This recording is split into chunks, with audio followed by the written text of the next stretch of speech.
बिस्मिल्लाहिर्रहमानिर्रहीम। अस्सलाम वालेकुम नाज़रीन। बारिशें अभी ख़त्म नहीं हुई। आने वाले मज़ीद 24 से 36 घंटों के दौरान मगरबी हवाओं के सिलसिले और मानसून हवाओं के मिलाप से मुल्क के बालाई और वस्ती इलाकों में गरज चमक के साथ मज़ीद बारिशों का इम्कान है। इस दौरान कश्मीर, गिलगित बल्तिस्तान, खैबर पख्तूनख्वा और पंजाब के मुख्तलिफ इलाकों में बारिशें मुतवक्के, जबकि बलूचिस्तान और सिंध भर में मौसम गर्म और खुश्क रहने की तवक्को। तफसीलात के मुताबिक मरी, रावलपिंडी, इस्लामाबाद, खिता पटोहार, अटक, चकवाल, जेलम, नारोवाल, सियालकोट, गुजरांवाला, गुजरात, लाहौर, शेखुपुरा, मंडी बहाउद्दीन, हाफिजाबाद, फैसलाबाद, सरगोदा, खुशाब, झंग, भक्कर, मियांवाली, सरगोदा और ओकाड़ा समेत शुमाल मशरकी, बालाई, वस्ती पंजाब, मुल्तान, डेरा गाजी खान, बहावलनगर, चिश्तियाँ, फोर्टाबास और मुल्हिका इलाकों में गरज चमक के साथ बारिश का इम्कान। दीर, चित्राल, सवात, एबेटाबाद और पिशावर, मर्दान, सवाबी, कोहाट, डेरा इस्माइल खान, लकी मरवा समेत खैबर पख्तूनख्वा के भी मुख्तलिफ इलाकों में बारिशें मुतवक्के।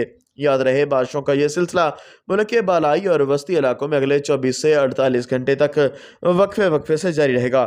इस दौरान सिंध और बलूचिस्तान के ज़्यादातर इलाकों में मौसम खुश्क रहेगा, अलबत्ता कहीं कहीं बादल देखने को मिल सकते हैं। हाज़िरों की नई रिपोर्ट के साथ इजाज़त दीजिए। अल्लाह हाफिज़।